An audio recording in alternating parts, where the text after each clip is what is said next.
In Spokane, Washington, a utility lineman named Roy Fenwick had spent 22 years climbing 100-foot poles in the middle of ice storms so that strangers he would never meet could keep their lights on through the night. He had gripped live wires in gloved hands during blackouts that swallowed half the county, pulled a coworker out from beneath a collapsed transformer, and never once complained about the cold that had settled permanently into his knees. None of that mattered to his wife, Claire, on the night she handed him a printed guest list for her firm's 20th anniversary gala, with his name already crossed off in red pen. "You'll understand," she said, not looking up from her phone, "why it's better if you sit this one out." Roy didn't argue. He didn't ask her to explain herself twice. What he did instead was quieter and far more dangerous to the life Claire believed she had under control. He started keeping records. What Claire didn't know yet was that the guest list wasn't the only thing she had been quietly editing behind her husband's back, and that 6 months later, when the governor of Washington would call Roy's name onto a stage in front of 500 people, Claire would be sitting in that audience, still believing she was the only one in the marriage keeping secrets. Before we dive deeper, let us know in the comments where you're watching from. We'd love to hear from you. And don't forget to hit that subscribe button so you never miss any of our upcoming videos. Roy Fenwick was 51 years old, a lineman for Inland Empire Power and Light, and a man who had built his entire identity around showing up when things fell apart. His wife, Claire, ran client relations at a mid-sized communications firm called the Anders Group, and had spent the last decade quietly rewriting the story of who she was married to, softening it, hiding it, sometimes erasing it altogether at the events that mattered most to her. Their son, Nathan, worked in finance downtown and had learned, somewhere along the way, to measure a man's worth in the same currency his mother did. Their daughter, Sophie, was away at Washington State University, still believing her parents' marriage was simply going through a rough patch. What none of them knew was that Roy had already opened a folder on his laptop labeled "Nothing More Than a Date." Why had Claire really taken his name off that list? What was she so afraid her colleagues would see? And what had she already started spending, moving, and hiding long before Roy ever thought to look? Roy and Claire had met 26 years earlier at a community fundraiser in downtown Spokane, back when Roy was a 25-year-old apprentice lineman and Claire was finishing her communications degree at Gonzaga. She had liked him then, liked the calluses on his hands, the way he talked about his work with a kind of plain, unglamorous pride that felt different from the men she dated in college. They married 18 months later in a small ceremony behind her parents' house, and for the first several years, Claire told anyone who would listen that her husband was a lineman, and said it like it meant something. Money was tight in those early years, the way it always is for young linemen and communications assistants working their way up from nothing. Roy pulled double shifts during storm season, sometimes gone for 18 hours straight, while entire neighborhoods lost power in windstorms that ripped branches clean off 100-year-old pines. Claire climbed steadily at her firm, learning to manage the image of local businesses, then regional ones, then finally landing accounts with real money attached to them. Car dealership groups, real estate developers, a hospital system. Somewhere in that climb, the language she used about Roy's job began to shift. It stopped being "my husband keeps the lights on" and became, eventually, something closer to silence whenever the subject came up at dinner parties. Nathan was born when Roy was 29. Sophie 4 years later. Roy coached Little League on his days off, drove Sophie to dance recitals in his work truck, still smelling faintly of transformer oil, and never missed a single parent-teacher conference in 18 years, no matter what the weather was doing outside. Claire attended when she could, though her calendar grew fuller with every promotion, filled increasingly with names that meant something to her firm's bottom line. Developers, executives, men who wore watches that cost more than Roy's truck. By the time Nathan finished college and took a position at Sterling Cascade Financial downtown, something in the family's internal hierarchy had quietly rearranged itself. Nathan began speaking about his father's job the way his mother did, respectfully at first, then with a faint undertone of pity that Roy noticed but chose not to name out loud. Sophie, younger and less absorbed into her mother's social world, still called her father the most impressive person she knew, a fact that irritated Claire more than she ever admitted. The signs had been there for years, if Roy had let himself look at them directly. Claire increasingly introduced him at events by his first name only, omitting the word lineman entirely. She began scheduling weekend work dinners that somehow never seemed to include him. She started correcting him gently in front of guests when he described a call he'd been on, as though the details embarrassed her. Roy told himself it was nothing, that every marriage develops its blind spots, that Claire loved him even if she'd stopped saying so out loud. It was easier than the alternative. It was easier than admitting that somewhere over 2 decades, his wife had started measuring him against men she'd never let him meet, and finding him short every time. The anniversary gala invitation arriving without his name on it wasn't really the beginning of anything. It was simply the first time Roy let himself see clearly what had been true for years. The guest list sat folded on the kitchen counter for 3 days before Roy finally asked Claire about it directly. He'd found it by accident, tucked beneath a stack of mail, his own name struck through in red ink beside a note in Claire's handwriting that read simply, "Not this one." He waited until Saturday morning, when Claire was at the kitchen table with her coffee and her laptop open to a spreadsheet of caterers. "I saw the guest list," he said. "My name's crossed off." Claire didn't look up right away. When she finally did, her expression wasn't guilty so much as tired, like she'd been dreading this exact conversation for weeks and was almost relieved to have it behind her. "Roy, all my colleagues' husbands are partners at their firms, or they run their own companies, or they're on hospital boards," she said. "I just don't want to spend the whole night explaining what a lineman is to people who've never had to think about it." Roy set down his coffee cup carefully, the way he might set down anything fragile. 22 years, Claire. I've climbed poles in windstorms that took down half this county. I've pulled Jerry Alvarado out from under a live transformer with my bare hands. That doesn't need explaining. It's not about what you do, Claire said, and there was an edge of impatience now. It's about how it looks. I'm up for a partner-level promotion this year, Roy. Optics matter more than you understand at that level. So I embarrass you, Roy said. It wasn't really a question. Claire was quiet for a long moment. I didn't say that. You didn't have to. She closed her laptop with more force than necessary. I don't want to fight about this. It's one night. You'll be fine here. I'll tell people you had a work commitment.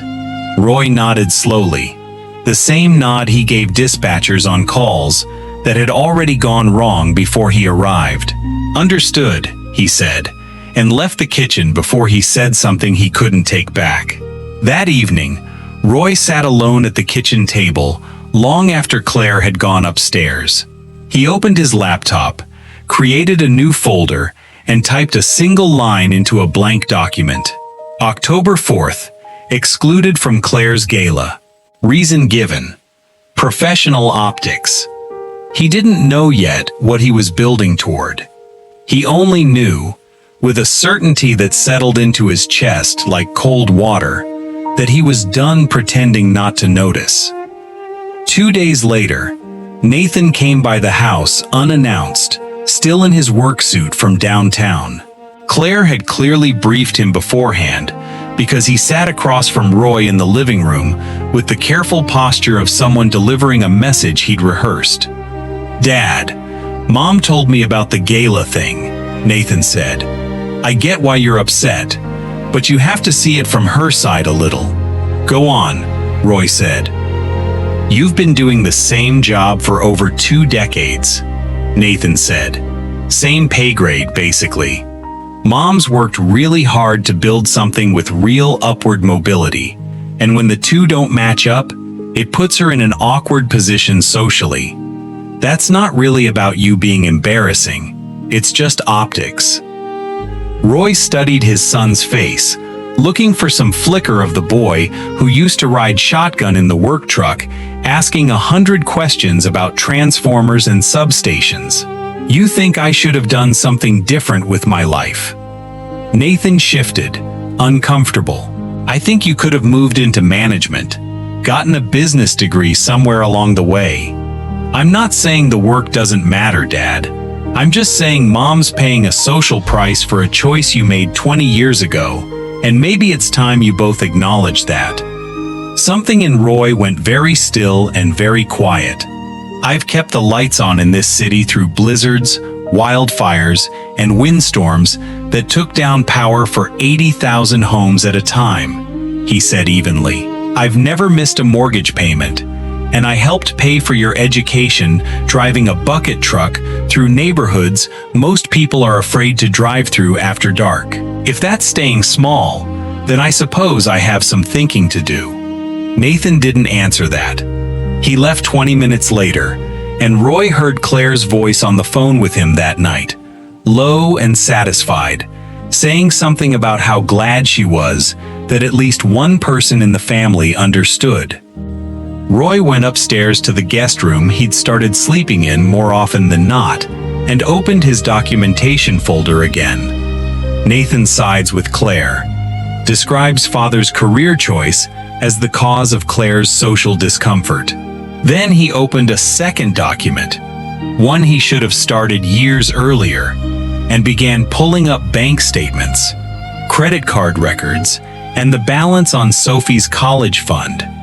Because if his own son thought he'd stayed small, Roy wanted to understand exactly how large everyone else's expectations of him had grown, and who exactly had been footing the bill for them. It took Roy 4 days of quiet, careful digging to find what he hadn't been looking for.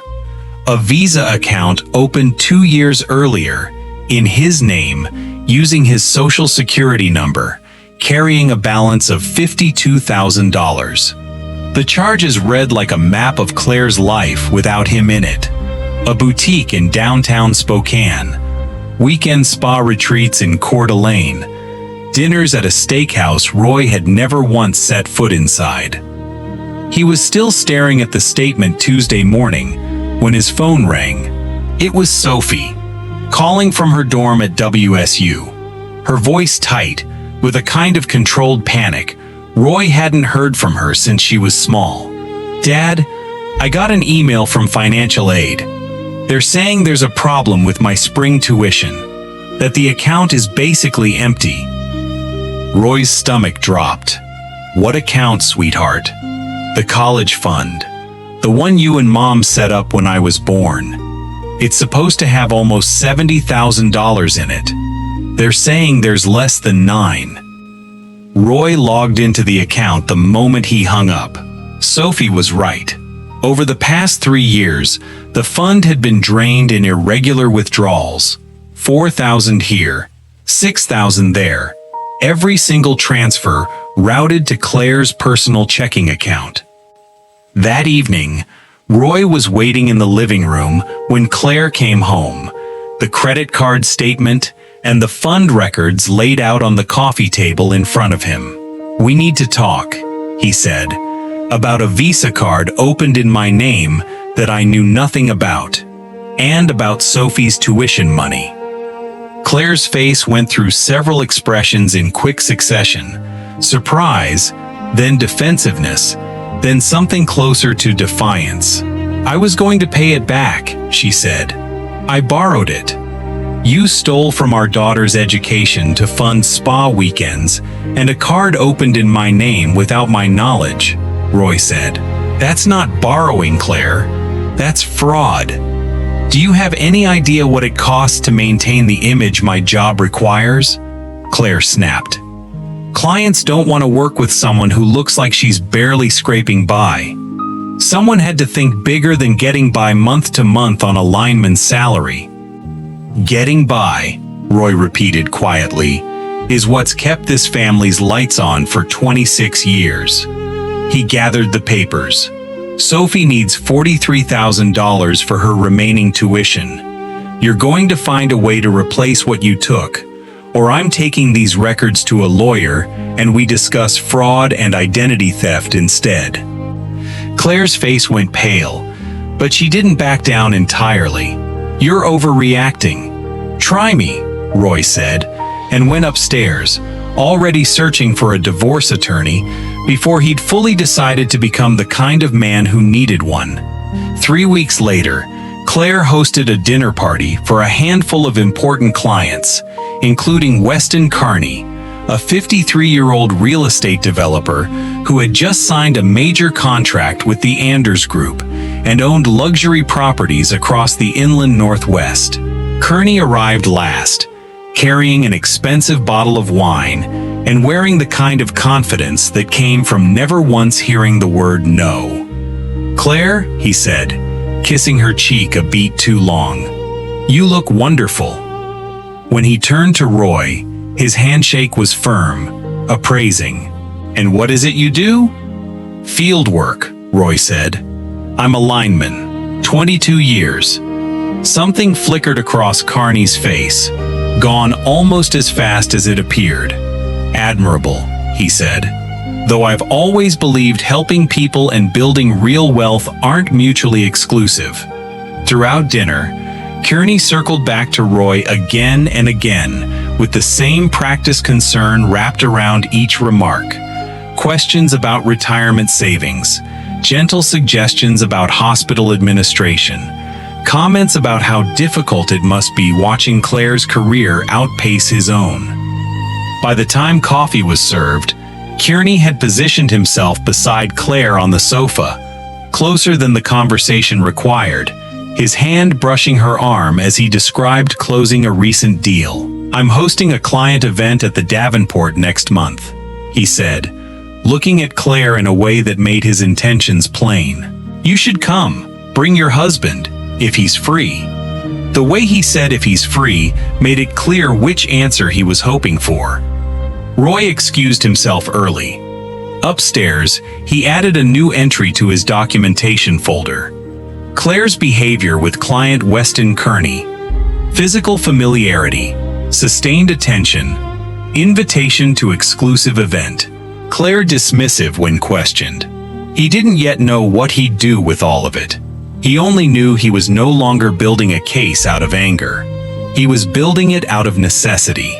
Sophie came home for a long weekend, 2 weeks later, thinner than Roy remembered, and quieter. On her second night back, she found her father alone in the kitchen well past midnight. "Dad," she said, "I did something last night. I'm not sure if I should tell you." She played him the recording on her phone. Claire's voice, unmistakable, caught through a cracked bedroom door. "No, he doesn't suspect anything. The timing with this award thing is actually perfect. It makes everything look stable while we figure out next steps. He's so wrapped up in his little program, he doesn't see what's right in front of him." The recording ran nearly 4 minutes. Claire discussing Weston Kearney by name. Claire laughing about Roy's obliviousness. Claire talking about next steps once whatever ceremony she was referring to had passed and the appearance of stability was no longer necessary. Roy sat with it for a long moment, the kitchen silent except for the hum of the refrigerator. "You did the right thing telling me," he finally said. 2 days later, the letter arrived, Jefferson Spokane County letterhead, informing Roy that he'd been selected to receive the Washington State Public Safety Distinguished Service Award for 22 years of service, and his recent work developing a county-wide storm response training program for volunteer crews. The ceremony would be held in 6 weeks, with the governor presenting the award personally and full local media coverage expected.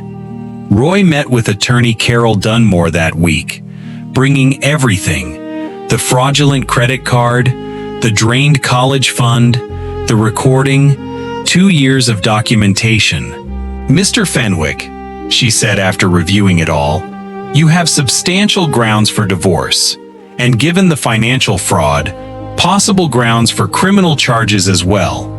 My advice is to wait until after your ceremony.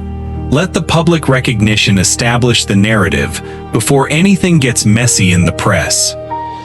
That same week, Roy received an unexpected call from Warren Castellano, CEO of Cascade Energy Solutions, a man Roy had once pulled from a wrecked utility truck after a highway collision 11 years earlier. "I read about your award nomination," Castellano said. "I never got the chance to properly thank the man who saved my life. I'd like to offer you a position, Director of Community Grid Safety and Storm Response Training. $92,000 a year to start, full benefits, and the chance to build a training program across 3 states." It was nearly double what Roy made climbing poles, and it landed at the exact moment he needed it most. Not for revenge, but for the plain, practical dignity of walking away from his marriage as a man with options, not a man being left behind. When Claire heard about the job offer, her reaction told Roy everything he needed to know about where things truly stood between them. $92,000, she said, eyes lighting with something that had nothing to do with pride in him. "Roy, this changes everything. Not, 'I'm proud of you.' Not, 'you've earned this.' Only relief that he might finally be worth enough to stop embarrassing her." The ceremony was held in the Jefferson Spokane County Administration Building, cameras lining the back wall, local officials filling the front rows. Claire arrived early with Nathan, positioning herself where the cameras would find her best angle. Sophie sat in the back beside Roy's crew from Substation 12, holding up her phone to record. Not for social media, she'd told her father, but for him to keep. When Roy's name was called, he walked to the podium, accepted the plaque from the governor, and let the applause settle before he spoke. 22 years ago, I became a lineman because I wanted to be the person who shows up when everything else has already gone wrong, he began. I've learned that keeping people safe isn't always dramatic. Sometimes it's just showing up, storm after storm, year after year, even when the recognition is rare and the pay is modest. He thanked Superintendent Sal Marchetti, who'd mentored him since his apprentice years. He thanked his crew. He thanked Sophie, who has never once needed convincing that this work matters. He did not say Claire's name and did not say Nathan's. The omission sat in the room like a held breath. Not everyone measures worth the same way, Roy continued, his eyes finding Claire's for the first time since he'd stepped onto the stage. Some people look at a man who spends his life keeping the lights on for strangers and see someone who's settled. I've learned, a little late, that real success isn't about the address you can afford or the account you can quote at dinner parties. It's about showing up honestly for the people who can't show up for themselves. I'm grateful to everyone who's understood that, and to anyone who hasn't yet. I hope one day you do. Claire's expression had frozen somewhere between composed and horrified by the time the applause built around her. She cornered Roy afterward, furious, hissing that he'd humiliated her on camera. I told the truth, Roy said calmly. That's not humiliation, Claire. That's honesty. Finally, after 26 years. We'll discuss this at home, she said. "No," Roy replied. "We'll discuss it through attorneys. You'll be served divorce papers tomorrow. I have the fraud, the fund withdrawals, and a recording of you discussing Weston Kearney and next steps. You can do whatever you'd like moving forward, but you'll do it honestly, with consequences attached." The divorce took 5 months to finalize. Faced with the evidence, Claire's attorney advised her to settle rather than fight. Full repayment of Sophie's tuition fund, the fraudulent credit card debt reassigned entirely to her name, Roy keeping the house he'd paid the mortgage on for 2 decades. Word of the fraud and the recording eventually reached the Anders Group's senior partners, and Claire was quietly let go within the year. Weston Kearney's interest evaporated the moment Claire was no longer married with an image worth attaching himself to. Nathan kept his distance for a long while, uncomfortable with a version of events that didn't flatter the side he'd chosen, though he and Roy slowly began speaking again over the following year. Roy started his new position at Cascade Energy Solutions that spring, building a storm response training program that would eventually train crews across 3 states. 14 months after the ceremony, at a community safety class in Coeur d'Alene, he met Marisol Trent, an ER nurse whose husband Roy had once treated roadside after a highway pileup years earlier. Their conversations were slow, careful, built on something neither of them had to perform, a mutual understanding that showing up for people, quietly and without applause, was the whole point. At Sophie's graduation the following spring, she pulled her father aside. "I'm proud of you," she said. "Not because of the award, though I am proud of that too. I'm proud because you finally stopped shrinking yourself for someone who couldn't see what you were worth." Roy held on to that longer than he held on to almost anything else from that year. The plaque, the new title, even the apology Nathan eventually offered. Because the real question, Roy had come to understand, was never whether 22 years on the power lines had been enough. It was whether he was finally willing to stop living as though it hadn't been. If you were sitting in that audience the night Roy Fenwick stood on that stage and didn't say Claire's name, what would you have done in his place?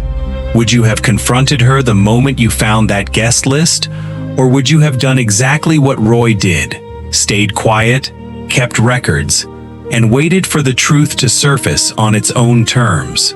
There's something particularly painful about being made to feel small by the very person who promised to stand beside you, and something quietly powerful about the decision to stop begging for someone else's approval and start trusting your own worth instead. We'd love to hear which part of Roy's story hit hardest for you. Was it the guest list, the recording, or the moment he finally said what he'd been carrying for 26 years out loud in front of everyone? Drop a comment and let us know.